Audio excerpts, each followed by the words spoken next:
सभी को मेरा नमस्कार। आज इस पाठ में हम ये सीखेंगे कि तिथि इंडिया में क्या होगा, यूएस में क्या होगा, दोनों में डिफरेंस होता है भी है या नहीं होता है, इसको हम जानेंगे इस पाठ और शायद एक और पाठ इसमें लगेगा, दूसरा पाठ। उन दोनों पाठ को मिला करके इसका निष्कर्ष फाइनली हम लोग को मिलेगा। तो चलिए इस यात्रा को शुरू करते हैं। बहुत ही रोचक तथ्य इसमें आप जान पाएंगे और बहुत सारे गूढ़ रहस्य जो हैं इस वेद में, हमारे मुहूर्त में, उसको हम सीखेंगे। चलिए तो यात्रा शुरुआत करते हैं।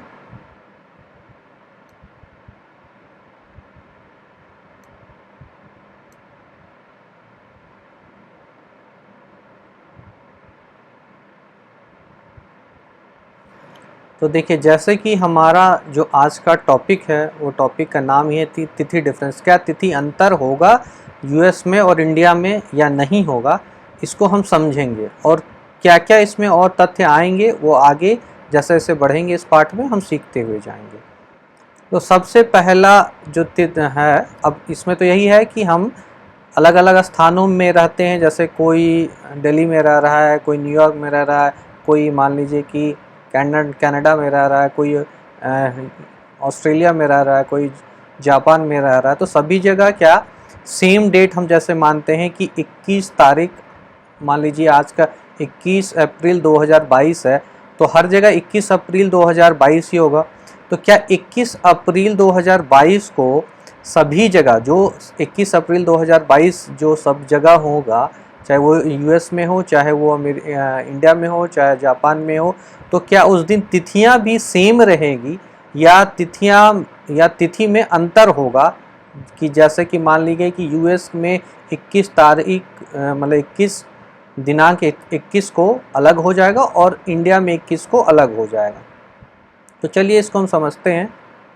तो सबसे पहले तो ये एक जो मेन रूल यानी बोले जो सूत्र है, वो सूत्र ये है कि हम लोग उदया तिथि को मानते हैं, यानी कि उदय तिथि जिसे हम बोलते हैं कि सूर्य जो सनराइज होता है, आप सब लोग समझते होंगे कि जो सूर्य जिस तिथि में उदित होगा, यानी कि मान लीजिए कि चतुर्थी यदि चल रहा था, यदि उसमें सूर्य उदित हुआ तो उस पूरा दिन को वो तिथि माना जाएगा। जैसे कि आज यदि मान लीजिए कि पंचमी में सूर्य उदय होता है तो आज पंचमी तिथि ही माना जाएगा। ठीक है, तो ये एक मेजर रूल, जो मेजर सूत्र आप बोले वो है।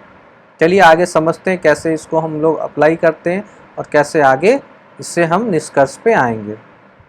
तो ये चलिए, हमने सूर्य और चंद्रमा का जो भोगांश है सूर्योदय के समय, स्पेशली सूर्योदय के समय हमने दो जगहों को कंपेयर किया। यूएस में एक सिटी लिया है और एक इंडिया में सिटी लिया है। यूएस में हमने शिकागो इलिनॉइस स्टेट में जो है, और दिल्ली में न्यू दिल्ली हमारा जो कैपिटल है, नेशनल कैपिटल इंडिया का, उसको लिया है।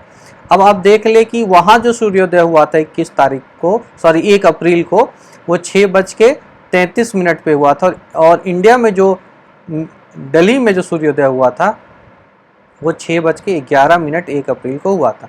अब दोनों जगह पे क्या हुआ कि चंद्रमा और सूर्य का भोगांश देख लेते हैं। तो यहाँ चंद्रमा जो है मीन राशि में 20 डिग्री का था। यहाँ पे देख ले क्या, ये भी मीन राशि में, लेकिन जो अंश है वो अंतर है। कितना है यहाँ? 14 डिग्री 12 मिनट। और यहाँ यदि सूर्य का भोगांश देख ले तो सूर्य यहाँ मीन राशि में 17 डिग्री 33 मिनट का है। यहाँ देख ले तो मीन राशि का ही है, लेकिन 17 डिग्री और 6 मिनट का है। तो चलिए इसको आगे देखते हैं। अब देखिए, ये जो है न्यू दिल्ली में हमने 10 दिन यानी 1 अप्रैल, यही आप देख सकते हैं कि 1 अप्रैल से जो है हमने 1 अप्रैल से लेकर के 10 अप्रैल तक का जो है डेटा एक लिया है। जो डेटा हमने लिया है वो एक वेबसाइट है www.timeanddate.com से, वहाँ से डेटा को उठाया है। जो सोर्स ऑफ डेटा है वहाँ से हमने लिया है इस डेटा को। तो वहाँ से हमने सूर्योदय का टाइम लिया है और ये आप देख सकते हैं कि 1 अप्रैल से लेके 10 अप्रैल तक का जो समय है, ये सूर्योदय हर दिन अलग अलग हुआ है। तो आप देख लीजिए कि जैसे कि न्यू दिल्ली में 1 तारीख को 6:11 में उस समय जो सूर्य और चंद्रमा की जो राशियां हैं, जो भोगांश है वो लिखा हुआ है। सूर्य जो चंद्रमा है वो मीन राशि में होते हुए 14 डिग्री 12 सेकंड का है, और जो सूर्य भी जो है वो मीन राशि में होते हुए 17 डिग्री 6 सेकंड का है। और इससे यदि जब तिथि कैलकुलेट आप करेंगे, जो हम जानते तिथि के पाठ में या तो आप जाके समझ लीजिए या पढ़े होंगे, तो ये जब आप पढ़ेंगे तो वो जो है निकल के आता है 14.75, यानी 14 तिथियां बीत गई है और 15वां तिथि शुरू, इसलिए तिथि जो होगा वो 15वीं तिथि होगी। और इसी भांति जो है अब दूसरा जो 2 तारीख यानी अप्रैल 2 को जब आप देखें तो सूर्योदय जो है 6:10 में हुआ है, और उस समय जो चंद्रमा का भोगांश था वो मीन राशि में 27 डिग्री 13 मिनट का था, और सूर्य जो है मीन राशि में 18 डिग्री 5 मिनट का था। तो इससे जो निकल के आया वो देखिए 7.75। तो ये मतलब कि 0 बीता है, यानी पहली जो तिथि है सूर्योदय के समय जो है वो प्रथमा तिथि थी, इसीलिए उस दिन प्रथमा प्रतिपदा जिसे बोलेंगे वो हुआ। इसी तरह आप देख ले 10 तारीख को जो है 9 लिखा हुआ है, यानी कि 9वीं तिथि थी। यदि आप 5 तारीख का ले रहे हैं तो 5 तारीख के समकक्ष जो है चतुर्थ 4 लिखा हुआ, यानी चतुर्थी तिथि है 3.67 है। तो इसी तरह आप जो देख सकते हैं कि ये जो पूरा तिथियां हैं, अब इसमें एक चीज़ आपको अंतर कुछ लाल रंग से हैं, ये काले रंग से, तो इसके मैंने जानबूझ के किया है कि ये शुक्ल पक्ष की तिथियां हैं और ये कृष्ण पक्ष यानी ये अमावस्या तिथि थी, और ये जो है उसके बाद शुक्ल पक्ष की तिथियां चालू हुई। चलिए, तो अब इसी तरह शिकागो में समझते हैं। तो शिकागो में आप देख सकते हैं कि यहाँ क्या हुआ कि 1 तारीख को वहाँ और यहाँ में अंतर क्या हो रहा है आप देख लिए। वहाँ सूर्योदय जो था 6:11 में था, यहाँ 6:33 पे हुआ है वहाँ के टाइम से। वहाँ का जो टाइम होता है वो टाइम लिया है, यानी वहाँ का जो standard time, local standard time वहाँ का था वो लिया हमने वहाँ से। तो आप देख लीजिए कि मीन राशि में ही था 20 डिग्री चंद्रमा 20 डिग्री 8 मिनट का, और सूर्य भी मीन राशि का ही था 17 डिग्री 33 मिनट का।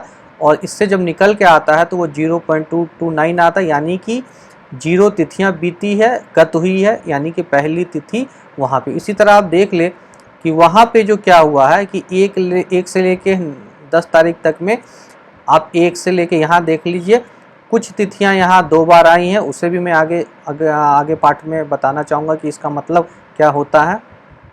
इसमें चलिए हम ये समझ लिए कि तिथियां जो है दोनों जगह जो है अलग अलग हुई, यानी 1 तारीख 2000 यानी 1 अप्रैल 2022 को शिकागो में अलग तिथि हुई और इंडिया में अलग तिथि हुई।